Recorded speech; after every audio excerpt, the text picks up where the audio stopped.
مولانا مسعودی بھی ان نمازیوں میں شامل ہوتے تھے۔ نماز عصر کے بعد مجلس جم جاتی تھی۔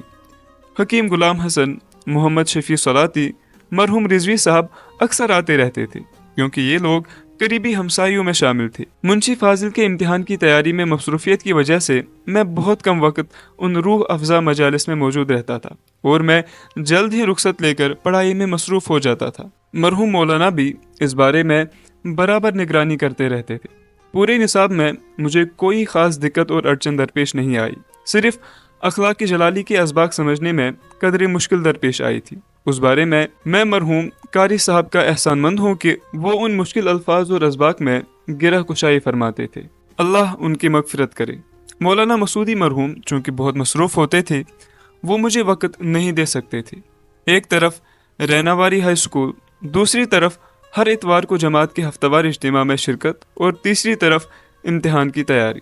ان مصروفیات میں گرے رہنے سے زندگی کی لذت اور قیمت کا احساس اجاگر ہو جاتا تھا۔ منشی فاضل امتحان کا وقت آ گیا۔ میں بھرپور تیاری اور ذہنی یکسوئی کے ساتھ امتحان میں شامل ہو گیا، اس یقین کے ساتھ کہ کامیابی مقدر بن جائے۔ اللہ برتر و بزرگ کی مدد، نصرت اور حمایت سے منشی فاضل کا امتحان خوش اسلوبی سے پاس کیا۔ 1952 کے کنوکیشن میں منشی فاضل کی ڈگری بھی دے دی گئی۔ مولانا مسعودی مرحوم میرے بارے میں ایک اور منصوبہ ترتیب دے گئے تھے۔ اس خاکہ کے مطابق وہ مجھے غیر محسوس انداز میں تیار کر رہے تھے۔ ایک موقع پر صبح کی چائے نوش کر رہے تھے، میں سامنے بیٹھا تھا۔ فرمایا، میں چاہتا ہوں آپ ایم اے کریں تاکہ کوئی کمی نہیں رہنی چاہیے۔ یہ خاکہ میرے تصور سے بہت بالا تھا۔ منشی فاضل کا نتیجہ سامنے آتے ہی دوسرے روز مجاہد منزل میں ایک درمیانی قد کے پنڈت جی تشریف فرما ہوئے۔ یہ ریٹائرڈ ٹیچر تھے۔ میرے حاشیے خیال میں بھی نہیں تھا کہ ابھی کوئی دوسرا کورس شروع ہونا ہے۔ آنجانی پنڈت جی نے فرمایا کہ مجھے مولانا نے آپ کو انگریزی پڑھانے کے لیے بلاوا بھیجا ہے۔ ماشاءاللہ، وہ خود ہی میٹرک کا انگلش نصاب ساتھ لائے تھے۔ میرے لیے صرف زانوی تلمس طے کرنا، قلم اور کاپی ہاتھ میں لینا اور انگریزی لکھنا، پڑھنا اور سیکھنا تھا۔ ولر کناری نام کی اس آپ بیتی کے پڑھنے والوں کو بہت اچنبھا لگ رہا ہوگا کہ دنیا میں ایسے بھی گزرے ہیں جو کسی انجان جوان میں کوئی صلاحیت محسوس کر کے اس کو پروان چڑھانے کے لیے مواقع پیدا کرے، لیکن یہ پڑھنے اور جاننے والے لوگوں کو تاریخ کی اس حقیقت کا بھی ادراک کرنا چاہیے کہ محمود و ایاز کے رشتے شاہی دربار کے سب درباریوں اور حواریوں کے لیے قابل برداشت نہیں ہوتے ہیں، بلکہ یہ ان کی راتوں کی نیند کو حرام کرنے کا موجب اور سبب بن جاتے ہیں۔ آنجانی پنڈت جی بڑی محبت اور پیار سے مجھ کو پڑھاتے تھے اور میں بھی خوب محنت کرتا تھا۔ ہوم ورک رکھ کر جب وہ دیکھتے تھے تو وہ بہت خوش ہو جاتے تھے۔ ایک استاد کے لیے سب سے بڑھ کر خوشی اس شاگرد کو دیکھ کر ہوتی ہے جو اس کے پڑھائے ہوئے سبق کے ساتھ انصاف کرے اور یہ جان کر کہ اس میں میرا اپنا فائدہ اور بہتر مستقبل کی ضمانت ہے، استطاعت بھر محنت کرے۔ آنجانی ماسٹر جی ایسا ہی مانتے تھے، اس لیے بڑے شوق سے پڑھاتے تھے اور ہر مشکل کو دور کرنے میں راحت محسوس کرتے تھے۔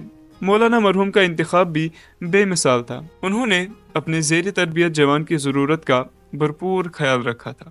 اگلا قصہ، جماعت اسلامی کی طرف سے پہلی ذمہ داری۔ شاہ محلہ نواب بازار میں ہونے والے اجتماعات میں حاضری اب میرے مشاغل میں اولین ترجیح بن گئی تھی۔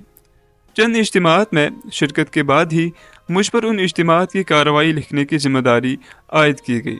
اب میں بڑی تفصیل کے ساتھ کارروائی لکھتا تھا اور دوسرے اجتماع میں اس کو پڑھ کر سناتا تھا۔ جملہ رفقا بہت محظوظ ہوتے تھے کہ درس قرآن کا خلاصہ اور دوسرے خطبات کا تذکرہ بڑے جامع انداز میں سامنے لایا جاتا تھا۔ رہنواری ہائی اسکول میں خطاب کا فریضہ انجام دے کر دراصل اللہ تعالیٰ کی طرف سے میری تربیت کا سامان فراہم کیا جا رہا تھا اور اب لکھنے کا مواقع فراہم کر کے ایک اور ضرورت کو پورا کرنے کا اہتمام ہوا۔ اعوذ باللہ من الشیطان الرجیم، ذالک فضل اللہ یؤتیہ من یشاء واللہ ذو الفضل العظیم۔ یہ اللہ تعالیٰ کا فضل و احسان ہے، جسے وہ عطا کرتا ہے، وہ بہت ہی بڑا فضل کرنے والا ہے۔ ان اجتماعات میں نئے نئے چہرے سامنے آتے تھے، ان کے ساتھ تعارف ہوتا تھا۔ اس طرح حلقہ اثر روز بروز بڑھ رہا تھا۔ مرحوم Ghulam Ahmad bag government teacher تھے۔ کلام اقبال کے زبردست شیدائی تھے۔ جب بھی مجلس میں کچھ پڑھتے تھے تو ان کی آنکھوں سے آنسوؤں کی دھار لگتی تھی۔ مجلس میں سب شرکا کو رلاتے تھے۔ شوپیاں کے مرحوم غلام احمد احرار مرحوم رحمۃ اللہ علیہ امرتسر کے دینی مدرسہ کے فارغ تھے۔ جماعت احرار کے ساتھ وابستگی کی بنیاد پر ان کے اسم گرامی کے ساتھ لفظ احرار مستقل لاحقہ بنا رہا، بلکہ اب تو ان کی اولاد بھی اس لاحقہ کی وارث بن چکی ہے۔ محمد شفیع ملک مرحوم تقوی، دیانت اور ایمانداری کا مجسمہ ویٹرنری محکمہ میں کام کرتے تھے۔ ان کو دیکھ کر فی الواقع خدا یاد آتا تھا۔ ڈاکٹر غلام رسول یہ بھی محکمہ تعلیم میں کام کرتے تھے۔ بہت ہی ذہین، پالیسی معاملات میں ان کے مشورے بڑے قیمتی اور گرد و پیش کے حالات کے ساتھ بھرپور مطابقت رکھنے والے ہوا کرتے تھے۔ مولو چترا گام کے مرحوم حکیم غلام نبی فاضل دیوبند اور علم طب اور الجراح کے سند یافتہ تھے۔ مولانا مودودی کے لٹریچر کا تعارف مولانا مرحوم احرار کی وساطت سے ہوا کہ ان کا تاثر تھا۔ مولانا مرحوم کی لکھی ہوئی خطبات نے مجھے دین کی روح سمجھا دی، جو میں دیوبند سے فاضل ہو کر بھی نہیں سمجھا تھا۔ اس کا مطلب یہ نہیں ہے کہ دیوبند میں دین کی روح نہیں سمجھائی جاتی ہے، بلکہ ان کے اس تاثر کا مطلب یہ ہے کہ ہر کس و ناقص دیوبند جا کر دین نہیں سمجھ سکتا۔ مولانا نے اس خطبات میں ایمان، اسلام، حقیقت نماز، حقیقت زکوٰۃ، حقیقت روزہ، حقیقت حج اور حقیقت جہاد جس عام فہم انداز میں سمجھایا ہے، اس انداز سے مروجہ دارالعلوم کی تعلیمات میں نہیں سمجھایا جاتا ہے۔ یہ بہرحال ایک بدیہی حقیقت ہے۔ ایک روز ہفتہ وار اجتماع میں ایک وجیح اور پروقار شخصیت کی ملاقات نصیب ہوئی۔ اجتماع کی کارروائی میں مختصر تعارف ہوا۔ بعد ازاں سید محمد شفیع مرحوم نے، جو ان ایام میں قیم جماعت تھے، ان کو اپنے مکان کی بالائی منزل میں بٹھا دیا اور ساتھ ہی مجھ کو بھی بلایا۔ بتایا گیا کہ آرونی ضلع اسلام آباد کے مرحوم غلام مصطفیٰ ملک ہیں، جو اپنے علاقہ میں سربرآوردہ شخصیت کے مالک ہیں۔ ان کے جذبہ ایثار کا یہ حال ہے کہ انہوں نے اپنی بستی آرونی میں 30 کنال باغ وقف کیا، جس کی آمدنی سے وہاں دینی درسگاہ کا قیام عمل میں لایا گیا، اور مرحوم حکیم غلام نبی صاحب اس کے پہلے بانی مبانی اور صدر مدرس تھے۔ اس مدرسہ میں ابتدائی ایام میں جدوجہد آزادی کے سرفروش مجاہد شہید محمد مقبول بٹ نے بھی بحیثیت مدرس کام کیا ہے۔ وہ بارہمولہ کالج سے BA پاس کر کے جماعت کے حکم پر وہاں مامور ہوئے۔ ان ایام میں جماعت کی دعوت سے اکثر و بیشتر تعلیم یافتہ طبقہ متاثر ہوتا تھا۔ ایک طرف ان کو کمیونزم کی طرف دعوت دی جاتی تھی اور دوسری طرف اسلام کے آفاقی اور عادلانہ نظام کی طرف دعوت دی جاتی تھی۔ جب وہ پوری توجہ اور دلچسپی کے ساتھ اس نظام کے خد و خال پڑھتے تھے تو وہ فطری طور وہ متاثر ہو جاتے تھے اور تحریک سے وابستہ ہو جاتے تھے۔ تحریک اسلامی کی مخالفت کرنے والے طبقات کے لیے یہ بھی ایک وجہ بن جاتی تھی کہ وہ دیکھ رہے تھے کہ جدید تعلیم یافتہ طبقہ تحریک اسلامی کے حلقۂ اثر میں آ رہا ہے، اور ان کی سجادہ نشینی نئی نسل کے دور ہو جانے سے اپنی اہمیت اور کشش کھو دیتی تھی۔ اگر یہ لوگ اسلام کے لیے مخلص ہوتے، جس کا وہ دعویٰ کر رہے ہوتے تھے، تو ان کو خوشی اور مسرت ہو جانا چاہیے تھی کہ تعلیم یافتہ طبقہ الحاد، کمیونزم، سوشلزم اور لادین سیاست کے شکار ہونے کے بجائے اسلام کی طرف آ رہے ہیں، مگر ایسا نہیں تھا۔ ان کو بقول مرحوم مولانا عطا اللہ شاہ بخاری، ان لوگوں کو اپنے حلوے مانڈے سے دلچسپی ہے، مردہ جنت میں جائے یا جہنم میں، ان کی بلا سے۔ یہی حال ان لوگوں کا تھا۔ جماعت اپنے نظریہ اور اصول کی طرف دعوت دیتی تھی، وہ کسی مسلک اور کسی شخصیت کی طرف دعوت نہیں دیتی تھی، جیسا کہ عام طور پر شخصیتوں کو محور بنایا جاتا ہے، کسی اصول اور نظریہ کو نہیں۔ اصل میں ملت مرحومہ میں زوال کے اسباب میں سب سے بڑی وجہ یہی ہے کہ ملت کو دین کی بنیادوں، قرآن اور اسوہ حسنہ کی طرف دعوت نہیں دی جاتی ہے، بلکہ مختلف مسالک کی طرف، مختلف شخصیتوں اور سجادہ نشینیوں کی طرف۔ پھر کوئی معیار بھی سامنے نہیں ہوتا جس پر ان شخصیات کو پرکھا جائے اور جس کو رد و قبول کا معیار بنایا جائے، جیسا کہ قرآن پاک میں سورہ النساء میں فرمایا گیا ہے، ایمان والو اطاعت کرو اللہ کی اور اللہ کے رسول صلی اللہ علیہ وسلم کی اور ان اولو الامر لوگوں کی جو تم میں سے ہوں، یعنی اطاعت اللہ اور اطاعت رسول کرنے والے۔ ریناواری ہائی اسکول سے